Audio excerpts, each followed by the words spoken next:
에너지관리 기능사 2011년 1회 기출문제 해설하도록 하겠습니다.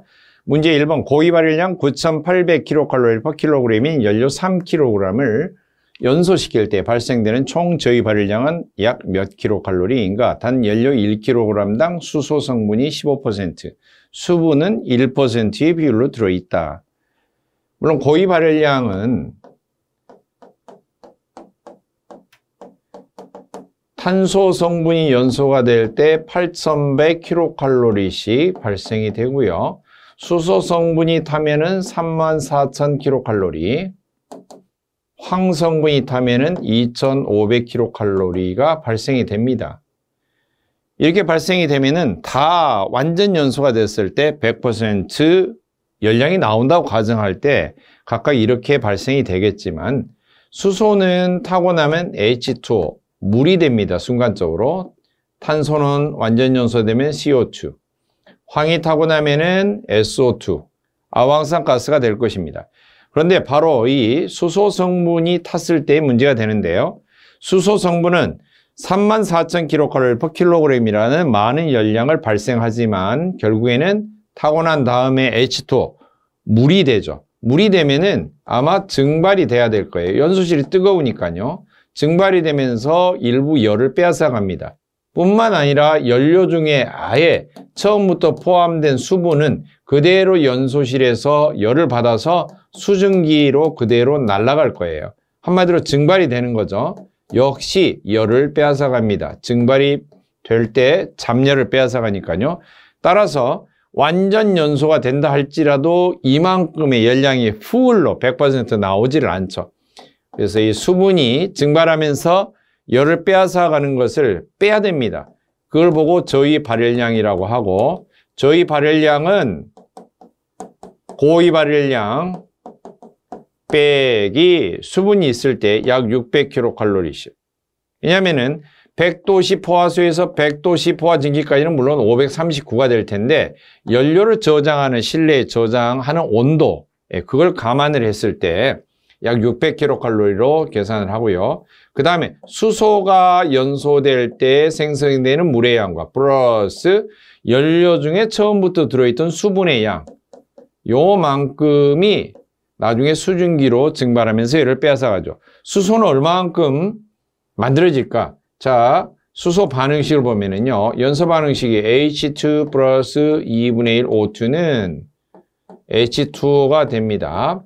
자, 분자량으로 따지면 수소 일자리 원자가 2개가 있으니까 2가 되죠. 수소 2kg이 타고 나면은 산소하고 물론 합해지겠죠. 산소가 합해지고 난 다음에는 수소 일자리가 2개, 산소 원자 하나가 원자량이 16, 합해서 18kg의 물이 만들어져요.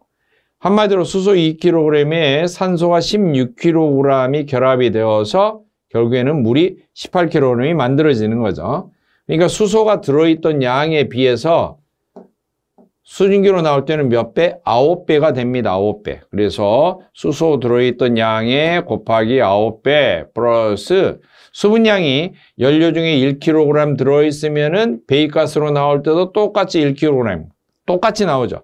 그래서 수분 들어있는 양, 이렇게 하면 되고요. 자, 저희 발열량은 이런 식으로 구했다 그랬으면은, 고위 발열량 조건 보면은요, 9,800이고요.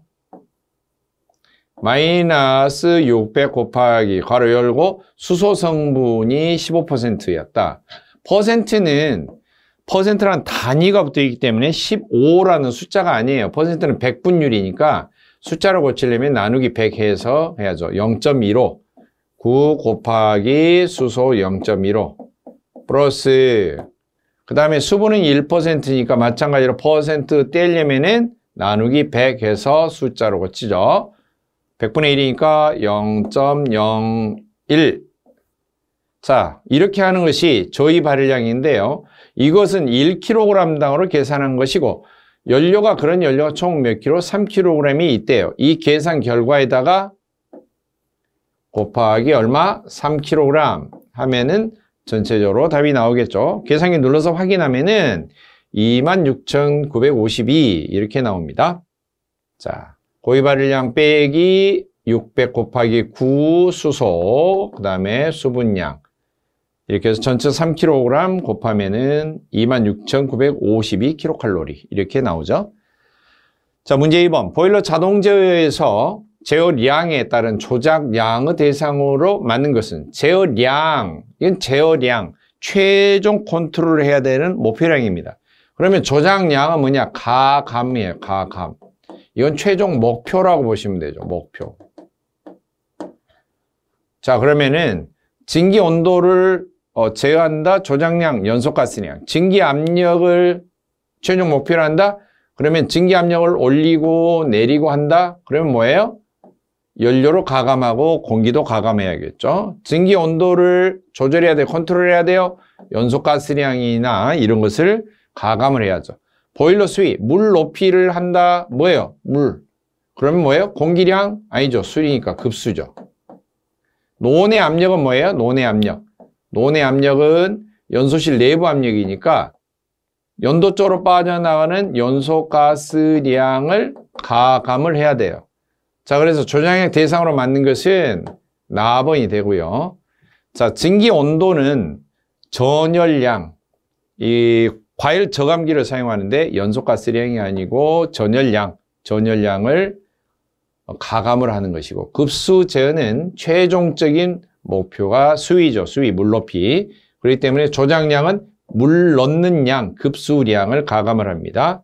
그 다음에 자동 연소 제어는 두 가지가 있는데요. 증기 압력, 증기 보일러에서는 증기 압력, 온수 보일러에서는 온수 온도. 요것을 올렸다 내렸다 하려면은 증기 압력을 오르락 내리락, 온수 온도를 오르락 내리락. 그러려면은 연료량과 공기량을 가감을 하면은 되고요. 그 다음에 노내 연소실 내부의 압력을 최종 목표로 삼았다. 그러면 연소실 내부가 빵빵하게 됐다. 그 다음에 뻥 비었다라고 하는 경우는 압입 통풍을 세게 하면은 빵빵하게 되고, 흡입 통풍을 세게 빨아낸 것을 세게 뽑아내면은 연소실이 텅 비게 되겠죠. 한마디로 연소가스량이 빠져나가는 것을 조절하는데, 이게 사실 조절할 때는 뭘 하냐면 장치는 댐퍼를 열고 닫고 해서 연소가스량 빠져나가는 것을 조작을 하고요. 그 다음에 연료량, 공기량은 연료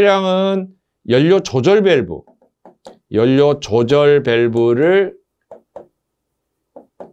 조작을 해서 연료량 자체를 가감을 하고요. 공기량은 공기 조절 댐퍼 또는 연소형 공기 댐퍼 같은 말인데, 이것을 개폐를 해서 열고 닫고 해서 공기량을 가감을 합니다. 그 다음에 전열량은 과열 저감기, 과열기의 증기 온도를 컨트롤하는 걸 말하고요. 급수량은 펌프를 조작을 해서, 급수펌프를 조작하면은 물의 급수량이 들어갔다가 멈췄다 그렇게 되겠죠. 자, 문제 3번. 보일러 1마력을 시간당 발생하는 열량으로 환산하면 보일러 1마력을 규정을 지을 때 상당 증발량 15.65kg/h를 보일러 1마력으로 규정한다. 단위를 정한 겁니다. 상당 증발량이라고 하는 경우는 보일러의 급수를 100도씨 포화수 1atm 상태에서, 그 다음에 증기가 나올 때는 100도씨의 포화 증기. 한마디로 1atm 표준 대기압에 의해서 급수를 바로 끓기 시작하는 포화수 100도씨로 넣고 나오는 증기를 100도씨 포화 증기 상태로 나오게끔, 이걸 가리켜서 이렇게 발생하는 증기를 상당 증발량이라고 하는데, 이런 증발량이 1시간 동안에 15.65kg씩 발생하면은 바로 보일러 1마력이라고 합니다. 그런데 100도씨 포화수에서 100도씨 포화 증기로 이렇게 변할 때 뭐가 필요하죠? 증발하는 잡열이 필요하죠. 100도씨에서 증발 잡열은 얼마? 539kcal/kg이죠. 따라서 15.65kg의 증기가 발생하려면 곱하기 539 해보면 되겠죠. 계산기 누르면은 843535 kcal/h가 되고요. 자, 이것은 절대계 단위적으로 kcal/h를 킬로와트식으로 바꾸면은 약 860kcal/h가 1kW로 환산이 되죠. 그러니까 약 860 나눠오면은 그러면 얼마 나오냐면은 9.8kW로 됩니다. 그러니까 혹시나 보기가 최근 단위로 절대계 쪽으로 바뀐다면은 이렇게도 바뀔 수가 있겠죠. 그래서 답은 확인하면 2번이 답이 되겠죠. 8435. 뒤에 소수점 밑에 떼고요. 843535 이렇게 되는데. 자, 다음 문제 4번. 보일러의 안전밸브 설치에 관한 설명으로 잘못된 것. 안전밸브는 바이패스 배관으로 설치한다. 바이패스 배관은 중요한 장치가 있으면은 중요한 장치의 점검 보수를 위해서 그 주변으로 우회해서 통과하는 배관을 바이패스라고 합니다. 항상 중요한 장치에는 바로 앞쪽에 여과기 설치하고요. 찌꺼기가 들어가지 않도록. 그리고 앞뒤로 차단 밸브를 달아서 이걸 교체하거나 보수할 때는 차단 밸브를 잠그고요. 우회되는 쪽에 배관을 개방을 합니다. 그래서 반드시 이러한 형태예요. 중요한 장치가 나왔다. 앞에 여과기 기본. 그리고 앞뒤로 차단 밸브. 그리고 주변으로 옆으로 바이패스 배관. 근데 바이패스 배관 설치하면은 절대 안 되는 게 있죠. 안전 밸브. 그리고 비상시에 연료를 차단해서 번호 정지하는 전자 밸브. 아주 중요한데 이건 바이패스 배관 설치하면 절대 안 됩니다. 4번 쉽게 검사할 수 있는 장소에 설치한다. 밸브의 축을 수직으로 세워서 가능한 보일러 동체에 직접 설치한다. 안전밸브 설치 요령이고요. 안전밸브는 기본 사이즈가 호칭 지름이 25A 이상으로 하도 설치 개수는 2개 이상 2개 이상으로 되어 있고요. 또 하나 반드시 스프링식을 1개 이상 설치해야 돼요. 스프링식. 그래서 안전밸브 종류가 스프링식도 있고 무게로 눌러주는 중추식, 지렛대로 누르는 지렛대식 또는 레버식이라고 합니다. 레버식. 이렇게 부르는데 스프링식을 반드시 설치를 해야 되기 때문에 보일러에 가장 많이 사용하는 형식의 안전밸브는 스프링식 안전밸브라고 볼 수가 있습니다. 정답 확인하면은 가가 잘못 설명된 거죠. 문제 5번. 난방 부하가 24,000kcal 어워인 아파트의 효율의 80%인 유리보일러로 난방을 합니다. 연료의 소모량이 약 몇 kg/h인가? 저유발량 9,750이다. 자, 효율식에서 보면은 보일러의 효율은 공급한 것분의 흡수한 유효율이죠. 유효율은 어디다 쓰이느냐? 난방하는 데도 쓰이고 급탕하는 데도 쓰이고 여러 가지 용도로 쓰이죠. 자, 공급하는 열은 어떻게 알 수가 있느냐? 공급하는 연료량, 연료 사용량이죠. 그 다음에 곱하기 그 연료가 연소될 때 나오는 발열량이죠. 한마디로 식 모양이 연료량 곱하기 발열량 그리고 위쪽에는 유효율. 증기보일러 같으면은 증기 발생하는 양 곱하기 증기엔탈피 흡수엔탈피. 그 다음에 온수보일러 같으면은 난급배의 난방부하, 급탕부하, 배관부하, 예열부하 이런 것을 다 더한 전격 출력 이런 게 되겠죠. 여기에서는 유효율 쓰임새가 난방 하나만 나와 있어요. 나머지는 하나도 없죠. 자, 그러면 연료량을 어떻게 구할까? 이항 정리하면 되겠죠. 연료량 분수 밑에 나누기로 되어 있는데 반대편으로 옮기면은 곱하기로 바뀌겠죠. 서로 반대되게. 그 다음에 곱하기 효율 이쪽으로 옮겨요. 곱하기 되어 있는 거 뭘로? 나누기로. 즉 분수 밑으로. 그러니까 효율이란 말과 연료라는 말을 서로 위치 교환하면 식이 되겠죠. 그래서 식 모양이 어떻게 돼요? 연료량은 효율 곱하기 발열량, 저희 발열량 그리고 위에는 유효율. 여기에서는 난방부하가 해당되겠죠. 각각 숫자 집어넣으면 어때 돼요? 80%가 0.8%는 단위를 떼야 된다고 그랬죠. 나누기 100 하면은 0.8 되겠죠. 발열량 9,750. 그 다음에 유효율은 난방부하니까 24,000. 계산기를 누르면은 확인하면 답이 나오겠죠. 약 3.08kgh. 계산기 누르면은. 문제 6번. 긴 관의 한 끝에서 펌프로 압송된 압력을 가해서 이송된 급수가 관을 지나는 동안에 차례대로 가열, 증발, 과열이 되면서 다른 끝에서는 과일 증기로 되어서 나가는 형식의 보일러는 관으로 들어와서 관으로 나갑니다. 관으로만 되어 있는 거예요. 이런 것을 관류 보일러라고 하죠. 관류 보일러 종류는 벤슨, 술저, 람진, 앳모스, 그리고 뭐 소형 관류 이런 것이 있겠죠. 관으로만 구성되어 있고 수관 보일러 일종으로 드럼이 없고 초임기압 상태에서 증기가 신속하게 발생되고 증기 발생이 가장 빠르고 그만큼 스케일 생성이 가장 빨리 되기 때문에 철저한 급수 처리가 필요합니다. 답은 2번 관류 보일러가 되겠습니다. 문제 7번 보일러의 부속 장치 설명 중에서 틀린 거 그랬는데요. 가번 슈트, 블로워, 슈트는 검댕이라고 그랬습니다. 검댕을 떼어주는 것, 수관에서 주로 사용되는데요. 수관 보일러의 수관 겉에 전열면에 부착된 그름을 제거합니다. 뭘로 제거하느냐? 보일러에서 발생한 증기를 불어서 또는 외부에서 공기 컴프레셔, 공기 압축기로 압축된 압축 공기를 분사하는 방식으로 수관의 전열면에 뿌려서 그 흐름을 떼어줍니다. 공기 열기, 연소용 공기를 예열하는 장치. 증기 축열기, 증기의 열을 저축합니다. 절탄기, 발생된 증기를 과열하는 것. 과열하는 건 과열기고요. 절탄기는 뭐냐면은 연소가스, 배기가스 빠져나가는 연도 쪽에 버려지는 열을 회수해서 보일러의 급수를 예열해주는 장치. 그게 절탄기죠. 설명 틀린 것은 4번이 되겠죠. 문제 8번 15도씨 물을 보일러에 급수해서 엔탈피 655.15kcal/kg 증기를 1시간에 150kg을 만든다. 보일러의 마력이 약 얼마인가 그랬는데 보일러 마력은 상당 증발량 1시간 동안에 15.65kg씩 발생하면은 1마력입니다. 따라서 전체 마력수는 상당 증발량이 얼마나 나오는지를 알면 되고요. 나누기 15.65 해보면은 마력수가 구해지겠죠. 그럼 상당 증발량은 어떻게 구하냐?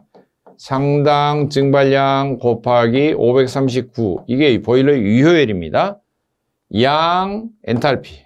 그 다음에 요것은 실제 증발하는 양, 실제 증발량의 증기 엔탈피 빼기 급수 엔탈피. 이것도 유효율입니다. 실제 고압 상태에서. 상당 증발량은 1atm 상태죠. 대기압 상태. 100도씨의 포화수를 공급해서 100도씨 증기로 나올 때. 자, 상당 증발량은 따라서 곱하기 539를 옮기면 나누기로 이항 정리되겠죠. 그러니까 실제 증발량 곱하기 증기 엔탈피 마이너스 급수 엔탈피 나누기 539. 이게 상당 증발량 구하는 식입니다. 그런데 그 상당 증발량 15.65로 또 나눴으니까 분수 밑에다가 곱하기 15.65를 더 나눠주는 게 보일러 마력수죠. 계산기 그대로 대입합니다. 실제 증발량 증기가 1시간에 150kg가 나왔대요. 곱하기 증기 엔탈피 655.15 급수 엔탈피 15도씨 급수의 온도하고 급수의 엔탈피하고 숫자가 같습니다. 다음 539 곱하기 15.65 계산기 눌러서 답을 확인하면 되겠죠? 11.4 마력. 문제 9번 보일러 성능에 관한 설명으로 틀린 거. 가번 연소실로 공급된 연소가 완전 연소시 이 연소실로 공급된 연료가 완전 연소시 발생되는 열량과 드럼 내부에 있는 물이 그 열을 흡수를 해서 증기를 발생하는 데 이용된 연량과의 비율을 효율이라고 한다. 공급된 연료가 완전 연소될 때 발생한다. 이게 이제 공급열이죠. 공급열. 그런데 그 열 중에서 물이 흡수해서 증기가 발생했대요. 증기 발생에 이용된 열을 유효열이라고 하죠. 그 비율을 효율이라고 한다. 맞고요. 나번 전열 면적 1제곱미터당 1시간 동안 발생되는 증발량을 상당 증발량으로 표시한 것을 증발율이라고 한다. 그랬는데요. 증기 발생량 자체를 증기량 나누기 전열 면적 나눠보는 것을 증발율이라고 그래요. 그래서 단위를 보면 증기량 kg per hour 1시간 동안 나오는 거, 그 다음에 전열 면적 제곱미터 이렇게 되고요. 이것을 증발율 그렇게 말하고, 만약 증기량이 상당 증발량이 들어가면은 상당 증발율 그렇게 부르고요. 실제 증기량이 들어가면은 실제 증발율 그렇게 부릅니다. 답은 27.25kg per hour의 상당 증발량을 1보일러 마력이라고 한다. 이건 틀린 설명이죠. 얼마예요? 15.65. 이곳은 정의를 한 것이니까 틀린 설명이죠. 라번 상당 증발량 GE 기호를 썼네요. 그리고 실제 증발량 GA 비율, 즉 상당 증발량 나누기 실제 증발량, 이걸 뭐라고 부르냐? 증발계수라는 말로 부릅니다. 답 확인하면 다번이 틀린 설명이 되겠죠. 문제 10번. 다음 중 용적식 유량계가 아닌 거, 용적식, 최적식이라고도 하는데요. 유량계가 한마디로 바가지로 이렇게 떠서 최적을 재듯이 그런 방식으로 재는 거예요. 로타리형, 기어형, 루츠형 이런 종류는 회전하면서 그 기구 자체에, 기어면 기어식, 이 틈새에 유체가 통과할 수 있는 양만큼 일정하게 부피가 한정이 되어 있죠. 그래서 거기에 회전하면서 이송을 하면은 각각 그 부분에 해당되는 최적만큼 측정이 되는 거예요. 한마디로 다 최적식 종류입니다. 용적식. 그런데 피토 관식은 뭐냐면은 유체가 흘러가는 통로 속에 이처럼 꺾어진 관을 삽입하면요, 유체가 흘러가다가 이 흘러가는 속도에 해당하는 만큼 이 꺾어진 곳에 부딪히면 위로 솟아오릅니다. 그래서 유체가 올라가게 돼 있는데요, 속도가 빠르면 빠를수록 속도에 해당하는 그 에너지가 상승하는 쪽으로 이렇게 측정이 됩니다. 그래서 속도를 요걸 가지고 올라간 것을 가지고 속도는 V는 루트 2 곱하기 중력가속도 곱하기 H 이렇게 해서 루트 2GH 이렇게 구하는데요. 이 속도가 구해지면은 통과하는 통로의 단면적에 곱하기 구한 속도를 곱해서 유량을 구하는 방식이에요. 자, 그래서 이처럼 통로에다가 빨대 꽂아 놓은 것, 목에다 빨대 꽂으니까 피토겠죠? 피토하겠죠? 그래서 그런 것을 피토관이라고 하는데 유속을 측정하는 기구입니다. 유속을 측정해서 단면적을 곱해서 유량을 내는데 직접적인 이런 방식이 아니고 간접적으로 계산을 통해서 구하는 방식이고요. 그래서 2번은 해당 사항이었고 2번을 유속식 유량계의 일종이다 그렇게 말합니다. 11번 보일러 연소에 자동 제어를 하는 경우 연소 공기량은 어느 값에 따라서 조절이 되느냐. 자, 연소에 필요한 공기는 무엇에 따라서, 어떤 값에 따라서 조절이 돼요? 연료 공급하는 양에 따라서 이게 달라지겠죠. 연료가 2배로 늘어나면 공기도 2배, 연료가 반으로 줄면 공기도 반으로 줄겠죠. 그래서 반드시 연료량에 따라서 공기량이 같이 움직입니다. 비례 조절되는 거죠. 12번 보일러 증기 헤더 설명으로 틀린 것. 발생하는 증기를 효율적으로 사용할 수 있다. 보일러 본체에서 증기가 나오면 바로 증기 사용처에 보내지 않고 가슴 높이에 일시 저장하는 곳에 담았다가 각 사용처마다 분배를 해줍니다. 그래서 별도로 밸브를 달고요. 사용하는 곳만 열어서 안 사용한 곳은 닫고, 그러면은 쓸데없이 증기를 아무 곳이나 이송하지 않아도 되죠. 그래서 발생한 증기를 효율적으로 사용할 수가 있습니다. 수감 보일러나 증기 보일러나 할 것 없이 증기가 발생되면은 이처럼 증기 헤더를 설치해서 사용처에만 딱딱 알아서 보내게끔, 나눠서 보내게끔 설치를 해야 돼요. 원통 보일러는 필요가 없다. 그렇으니까 틀린 설명이 되고요. 불필요한 열 손실을 방지한다. 증기의 공급량을 조절해 줄 수가 있다. 그래서 2번이 틀린 설명이 되겠죠. 13번 보일러의 상당 증발량을 구하는 식으로 옳은 거. 상당 증발량은 실제 증발량, 곱하기 증기 엔탈피 빼기 급수 엔탈피 나누기 539 이렇게 되어 있는데요. 여기에서는 급수 엔탈피 기호가 H1, 발생 증기 엔탈피가 H2로 되어 있으니까 증기 엔탈피를 기호만 바꿔서 H2, 급수 엔탈피를 H1 이렇게만 바꿨으면 되겠죠. 따라서 답이 맞는 것은 1번이 답이 되겠죠. 1번. 문제 14번. 연소형 공기를 노의 앞에서, 노는 연소실을 한자로 노라고 합니다. 앞에서 불어넣어서 공기가 차고 깨끗해서 송풍기 고장이 적고 점검 수리가 용이한 보일러 강제 통풍 방식은, 자, 버너 입구 쪽에서 불어넣으면은 압입, 연도 쪽에서 빨아들이면은 흡입, 양쪽에 있으면은 평형, 그렇게 부릅니다. 따라서 노의 앞에서 그랬으니까 압입 통풍이 답이 되겠죠. 자, 통풍 방식 9번 보면 자연 통풍은 송풍기가 없는 걸 말하고요. 강제 통풍은 압입, 연소실 입구에 있으면 연도 쪽에는 없어. 흡입, 연소실 입구는 없어요. 연도 쪽에가 있어요. 평형, 양쪽에가 다 있어요. 자, 통풍력으로 세기로 보면은 평형이 가장 세고요. 그 다음에 흡입이 세고, 그 다음에 압입, 그 다음에 자연 통풍이 가장 약합니다. 증기 건조도, 건도에 대한 설명으로 틀린 거 그랬는데요. 물이 끓을 때 그래프를 그려보면 이 엔탈피가 계속 지속적으로 공급이 될 때 1kg당 열량, 그 다음에 온도가 어떻게 올라가는가 보면 0도부터 쭉 올라가다가 멈추고 계속 열만 들어가다가 어느 지점이 되면 다시 상승을 합니다.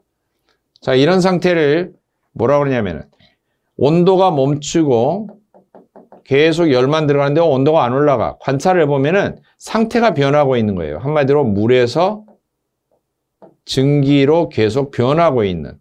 그 다음에 이 구간에는 계속 물이에요. 찬 물에서 뜨거운 물로 온도만 변하는 겁니다. 자, 그리고 이처럼 온도가 변하지 않기 시작하는 지점을 끓는 점, 그렇게 말해요. 끓는 점. 끓기 시작하면은 온도가 올라가지 않고요. 언제까지? 하나도 안 남고 다 끓을 때까지. 이것은 다 끓은 상태예요. 이 상태를 뭐라 그러냐면 건포화 증기라고 하고요. 자, 끓는 점은 끓기 시작하는 거예요. 끓기 시작. 이것을 포화수라고 부릅니다. 그래서 용기에 물이 남아있는 비율을 그림으로 본다면은 이런 비율로 그릴 수가 있어요. 요건 증기가 생긴 비율을 점점점점, 그 다음에 물이 담긴 비율을 이 빗금친 부분으로. 자, 그러면 포화수는 물이 100%, 증기는 0%, 이제 생기기 시작하는 거죠. 그 다음에 점점 가서 건포화 증기가 되면 물은 0%, 증기가 100%. 이럴 때 증기가 차지하는 퍼센트, 증기가 몇 퍼센트나 있느냐, 그것을 건조도라고 해요. 이 증기가 차지하는 퍼센트, 액체에 비해서, 물에 비해서 증기가 몇 퍼센트나 있느냐, 증기가 차지하는 이 퍼센트, 이것을 보고 건조도 그렇게 말해요. 물론 각각 상태에 따라 조금씩 다르니까 모르니까 X, 기호를 X로 표현하고요. 포화수는 증기 퍼센트가 0%죠, 현재. 그러니까 X가 0일 때는 포화수, 그 다음에 X가 1일 때는 100%라는 소리고요. 그런 상태는 건포화 증기 또는 건자 생략하고 포화 증기. 그 다음에 끓기 시작하는 물과 다 끓었을 때 사이에 이 상태는 뭐라고 그러냐, 이게 습포화증기 또는 습증기. 습증기의 건조도는 0보다 크고 1보다 작은 이 사이가 되겠죠. 그래서 이것은 맞는 표현이 된다. 그 다음에 X는 100. 100이란 말은 없어요. 퍼센트로 숫자로 나타냅니다. 건조도는. X는 100은 물이 모두 증기화된 순수한 포화증기다 그랬는데요. X가 100이 아니고 1일 때 순수한 포화증기다, 그렇게 구분합니다.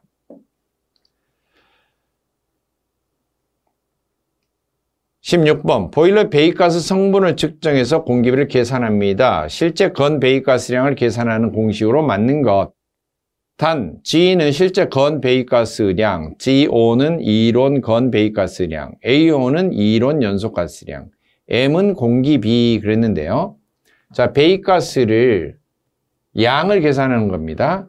그러면 배기가스량은 실제 습 배기가스량이 있고 실제 건 배기가스량이 있어요.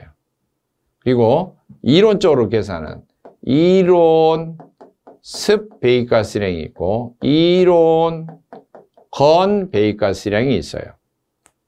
자, 그러면 실제 습은 어떻게 구하느냐? 이론 습 배기가스량이 플러스 과잉 공기량. 실제 건은 이론 건 배기가스량의 과잉 공기량.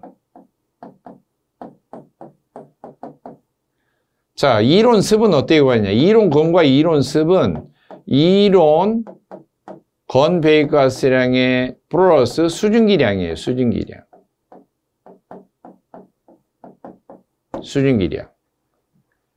그리고 이론 건 배기가스량은 그냥 수증기량을 제외하고 계산한 것입니다. 수증기량을 제외했다는 말은요, 수소가 연소될 때 나오는 수증기 H2, 연료 중에 애초에 들어있던 수분으로 들어있던 그 수분량, 요걸 제외하고 계산한 것을 이론건이라고 합니다.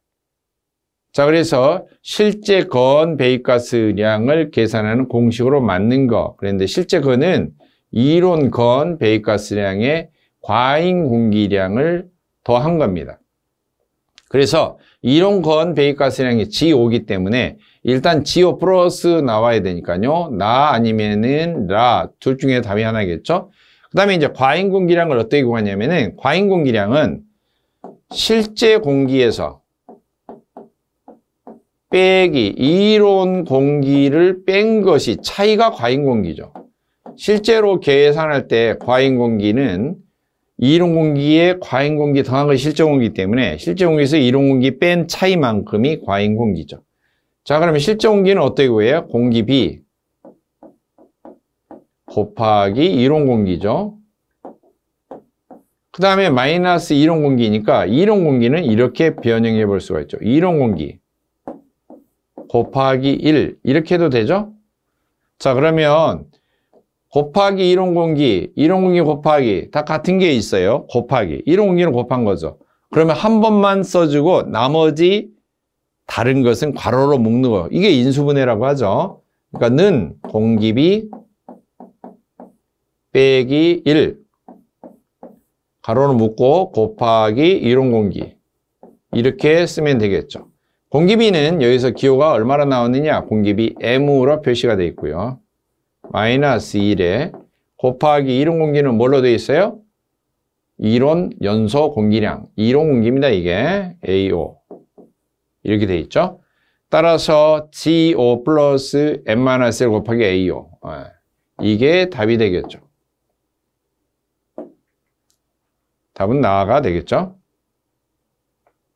정리하면 상당히 깊숙이 들어가는 문제. 기호로 물론 바꿨지만 연소공학에서 조금 흐름을 자세히 알아야 되는 문제에 해당됩니다. 난이도상으로 기능사 수준을 넘어선 문제라고 볼 수가 있겠죠. 문제 17번 보일러 연관에 대한 설명으로 옳은 거 그랬는데요. 연관은 관 속에 연소가스가 흐르는 관이죠. 수관은 관 속에 물이 흐르는 관이죠. 그러면 연관은 속에 뭐가 흐르냐? 연소가스가 흐르고요. 겉에 뭐가? 보일러 수, 물이 차 있는 거죠. 겉에가. 수관은 속에 물이 들어있고요. 그래서 수관이고요. 겉에는 뭐가 접촉해? 연소가스가 접촉하죠. 반대로 되어 있는 거죠. 관의 내부에서 연소가 이루어지는 관, 관의 외부에서 연소가 이루어지는 관, 관의 내부에는 물이 차 있고 외부에는 연소가스가 흐르는 관, 관의 내부에는 연소가스가 흐르고 외부에는 물이 차 있는 관. 4번이죠. 그러면은 1번하고 비슷한데 왜 4번이 답이냐? 내부에서 연소가 이루어진다. 관의 내부에서 연소가 이루어진다는 말은 관의 내부에서 버너가 설치되어 있다는 말은 그 말인데 해당이 안 되고요. 원래 보일러 본체에 물이 들어있으면 연소실이 밑에가 따로 있고요. 연소실에서 불을 뗄 때 나오는 뜨거운 연소가스가 뒤로 돌아서 여기에 물속을 통과하는 관으로 연결되어서 여기를 통과해서 나오면 앞에서 모아서 굴뚝으로 나가는 이런 방식이 연관이에요. 그러니까 연관 안에서 연소가 되는 건 아니에요. 따로 연소실에서 연소가 되어서 연소가 된 뜨거운 연소가스가 관을 통해서 빠져나가는 겁니다. 답은 라가 되겠죠? 자, 수관과 연관을 비교해서 이것은 구분할 수 있어야 됩니다. 수관, 관 내부에는 물, 관 바깥에 연소가스. 연관은 관 내부에 연소가스, 관 외부에 물, 이렇게 다르죠. 문제 18번, 보일러의 급수장치 설명 중에서 옳은 것을 고르시오. 가번 인젝터는 급수온도가 낮을 때는 사용하지 못한다 그랬는데요. 인젝터는 급수온도가 50도 이상으로 뜨거울 때는 사용하지 못합니다. 그래서 옳지 않죠. 나번, 볼류트 펌프는 증기 압력으로 구동이 된다 그랬는데 볼류트 펌프하고 터빈 펌프하고 두 가지는 원심 펌프입니다. 원심력을 이용한 원심형 펌프이고요. 원심형 펌프는 전부 다 모터를 가동해요. 모터. 전기를 이용한다는 거죠. 그래서 별도의 동력이 필요 없다. 틀렸고요. 증기 압력으로 구동되는 펌프가 있죠. 워싱턴과 웨어 펌프. 워싱턴 펌프, 웨어 펌프. 이런 것은 증기 힘으로 이용이 됩니다. 응축수 탱크는 증기 사용처에서 생성이 된 응축수를 회수해서 모아놓는 탱크인데 급수 탱크로 겸용해서 사용할 수가 있습니다. 그래서 틀린 표현이고요. 라번, 급수 내관은 안전 저수위보다 약 5cm 아래에 설치한다. 급수 내관은 보일러의 최종적으로 급수하는 급수장치의 마지막 연결되어 있는 관이고요.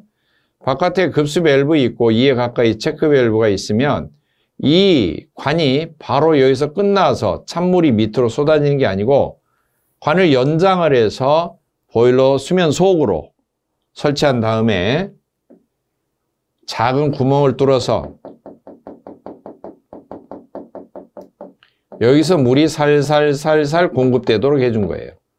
한꺼번에 한쪽만 집중적으로 찬 물이 쏟아지면 이쪽은 수축되고 반대쪽은 열받아서 늘어나 있는 팽창되는 상태가 되는데 이처럼 옴짝달싹 못한 상태에서 팽창과 수축이 서로 불균형이 맞아 있는 것, 이런 것을 보고 부동팽창이라고 하는데 이렇게 되면은 힘을 많이 받게 되고 균열이 생길 수가 있어요. 따라서 물을 골고루 공급하기 위해서 물속에 길다 이렇게 관을 삽입하는데 이게 급수내관이고요. 급수내관 설치 위치는 안전 저수위보다 50mm 하단, 즉 5cm 하단에 설치를 합니다. 4번이 맞는 표현이죠.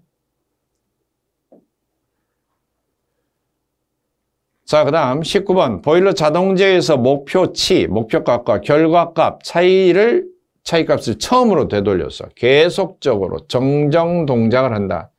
결과값을 측정을 해서 차이가 난다. 어디에? 처음에 맨 처음에 목표를 설정해 주는 것과 차이가 나면 그 오차를 제거하기 위해서 계속 정정 동작을 행하는 것, 이런 걸 가리켜서 피드백 제어, 그렇게 말하죠. 또 하나, 이미 시간에 따라서 정해진 순서에 따라서 순차적으로 진행되는 것, 이것은 시퀀스 제어, 그렇게 구분합니다. 그 다음에 인터럭 제어는 자동제어 도중에 어떤 한 조건이 만족이 되지 않으면 절대 다음 단계로 진행이 되지 않도록 차단을 시켜주는 그런 것을 인터럭 제어라고 합니다. 캐스케이드 제어는 목표값의 변화 여부에 따라서 정치 제어, 추치 제어 구분할 때 추치 제어 종류 중에 속하는 거고요. 4번 피드백 제어가 답입니다. 20번 보일러의 집진 장치 중에서 효율이 가장 높다. 이건 전기식입니다. 전기식의 대표적인 게 코트렐식이라고 있고요. 그래서 각각의 대표적인 특징 가지고 물어보는 문제가 나올 때 전기식 효율이 가장 높다. 그 다음에 원심력식, 이 사이클론식이라고도 하는데 효율이 좋은 편이다. 좋은 편이나 가장 좋다. 약간 차이가 나죠. 나쁜 편은 아니다. 좋은 편이다. 그 다음에 운전하는데 경제적이에요. 다른 유지비 이런 경우가 아주 작게 됩니다. 운용하는데 경제적이다. 자, 이게 원심력식 집진기의 특징이고요. 그 다음에 건식 가운데 백필터가 나오면은 여과식이다. 필터 방식이다. 여과 주머니다. 이 말이 나오면은 백필터가 답이 되겠죠. 그리고 하나, 세정식, 유수식 또는 세정식 이런 등등이 나오면 다 물을 이용하는 방식인데요. 물. 먼지가 포함된 농도가 적더라도 함진가스의 농도가 낮더라도 청정하게 만들 수가 있어요. 그래서 물을 이용한다. 이게 중요하고 그 다음에 물을 이용하기 때문에 깨끗하게 걸러지는 반면에 반드시 급수시설이 필요해요. 급수시설. 물을 공급해야 되니까. 또 하나, 배기가스가 뜨거우면 뜨거울수록 굴뚝으로 빨리빨리 빠져나갑니다. 뜨거운 연기가 위로 잘 떠오르기 때문에. 그런데 물을 통과하면은, 물을 뿌려버리면 식어버려요, 배기가스가. 따라서 통풍력 손실이 크다. 통풍 손실, 통풍 압력 손실이 크다. 그렇게 이야기합니다. 연기가 식어버린다는 거죠. 자, 그래서 라번이 답이 되고요. 21번, 연료의 공급 장치에서 서비스 탱크 설치 위치로 가장 적당한 것. 보일러로부터 2m 이상 떨어져야 되고 번호보다는 1.5m 이상 높게 설치한다. 1번이 답이죠. 측면으로부터 2m 이상 떨어져야 되고요. 서비스 탱크는 혹시나 진짜 저장하는 연료 저장 탱크에 좀 기름이 떨어졌다라고 할 경우를 대비해서 연료 저장 탱크에서 이송을 해서 약간 한두 시간 정도 뗄 수 있는 기름을 채워 넣습니다. 거기에서 보일러로 공급되도록 하는데 이 버너로부터 1.5m 높이, 측면으로부터 2m 이상의 간격이 유지가 돼야 됩니다. 가번이 답이죠. 자, 22번. 중유 연소 보일러에서 중유를 예열을 하는 목적이 뭘까? 중유는 끈적거리는 점도가 있어요. 따라서 배관 속을 잘 흐르지도 못하고 더군다나 노즐로 분사할 때 분사가 되지 않습니다. 그런데 예열을 하면은 점도가 뚝 떨어져요. 물처럼 됩니다. 그래서 잘 흐르고 또 잘 분사가 되고 잘 분사가 된 만큼 분무가 잘 되면 공기하고 혼합도 잘 되어서 연소도 잘 됩니다. 자, 연소율을 높인다? 분무 상태를 양호하게 한다? 중유의 유동, 흐르는 것을 원활하게 해준다. 그렇게 되고요. 중유의 점도를 증대시켜서, 증대가 아니죠. 관통력을 크게 한다? 이 관통력이 필요가 없는 거죠. 뭔가 뚫으려고 하는 게 아니잖아요. 라번이 틀린 설명이죠. 그리고 이렇게 중유를 예열하는 장치를 중유 예열기, 영어로는 오일 프리히터 이렇게 부릅니다. 23번, 보일러에 절탄기를 설치했을 때 특징 설명으로 틀린 것. 절탄기는 연소가스, 배기가스의 여열로 급수를 덮여주는 장치예요. 급수를 예열해서 공급하면 석탄이 절약된다. 우리나라 산업혁명 시기에 산업용 보일러 들어왔을 때 주로 석탄 떼던 보일러가 많이 들어왔기 때문에 석탄을 절약한다. 그렇게 번역이 되어 있어요. 연료 절감기라고 볼 수가 있죠. 특징으로 틀린 거가 보일러 증발량이 증대해서 연료율을 높일 수가 있다. 증기가 빨리빨리 발생합니다. 따뜻한 물이 들어가니까. 4번, 보일러 수와 급수와의 온도 차를 줄여서 보일러 동체의 여름력을 경감시킬 수 있다. 찬물이 아니라 대표해서 들어가니까 보일러 속에서, 보일러 본체에서 갑자기 찬물 들어와서 한쪽이 수축이 되고 한쪽은 그대로 팽창된 채로 있고, 이처럼 팽창과 수축률이 달라서 이 장치가 힘을 받게 되는 그 여름력을 없앨 수가 있다. 줄여줄 수가 있다.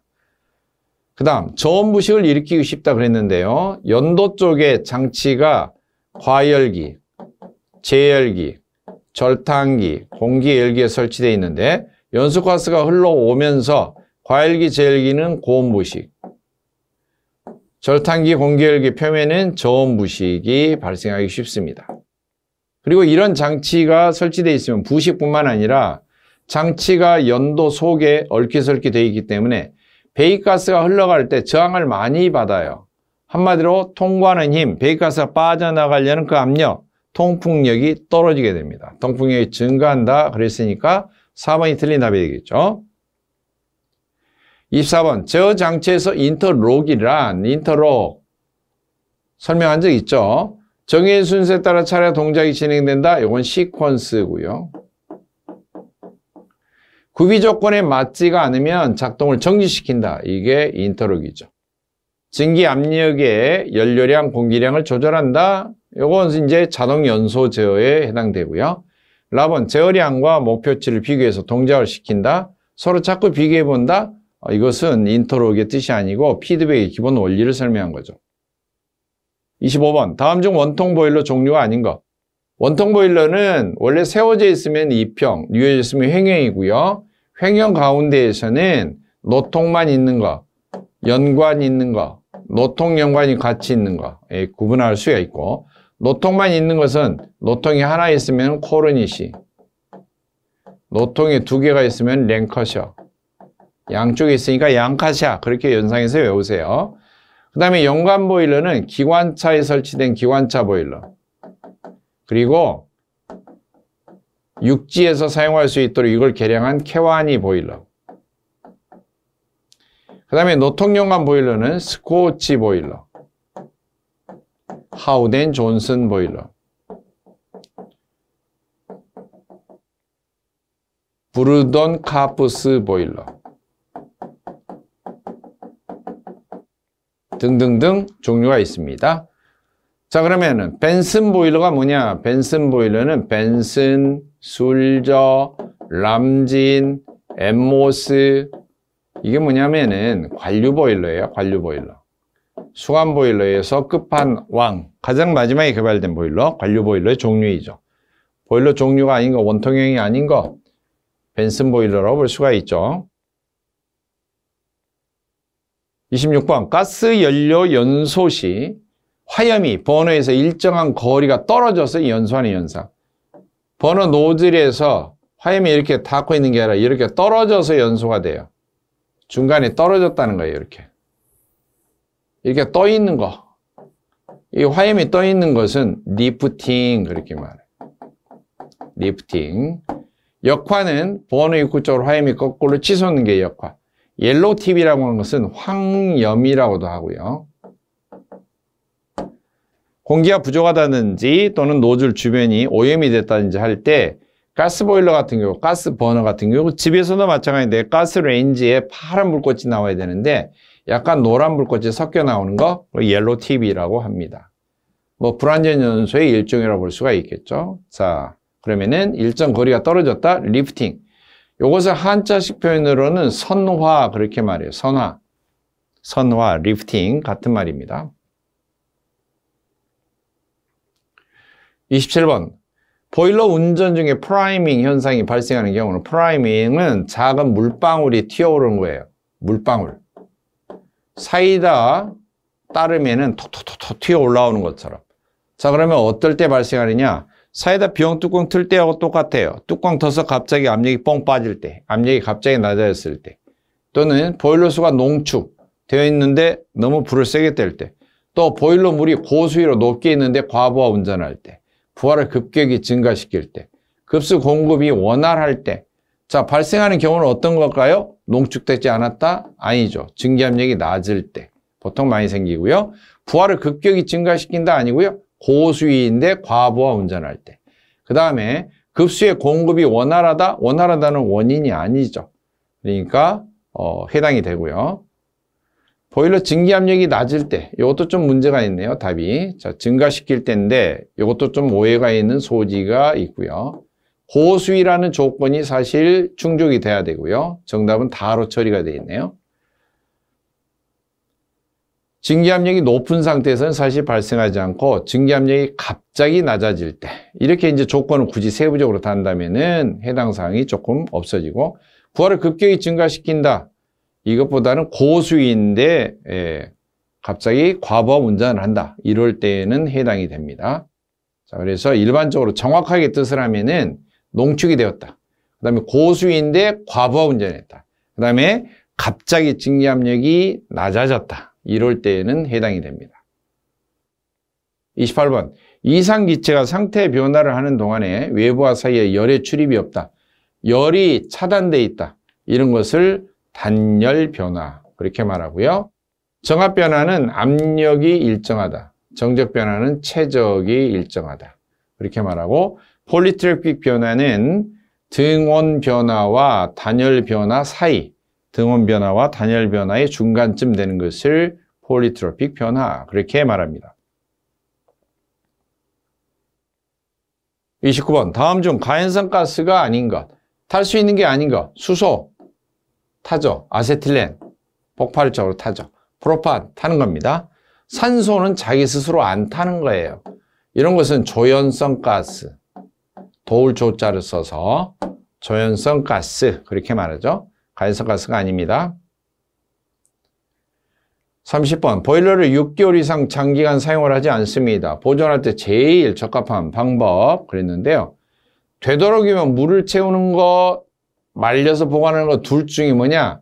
말려서 물이 없이 안 들어있는 채로 보존하는 게 제일 좋고, 건조 보존에서도 더 자세하면 이처럼 장기간 보존할 때는 보일러 속에 흡습제, 생석회를 넣어서 밀폐하는 석회 밀폐 보존법, 또는 보일러 내부를 다 물 빼고 건조한 다음에 질소가스를 넣고 산화를 방지하기 위해서 질소 봉입법, 이런 것 등등을 사용하는 것이 좋습니다. 그래서 답은 3번이 가장 적합한 방법이다. 그렇게 보시면 됩니다.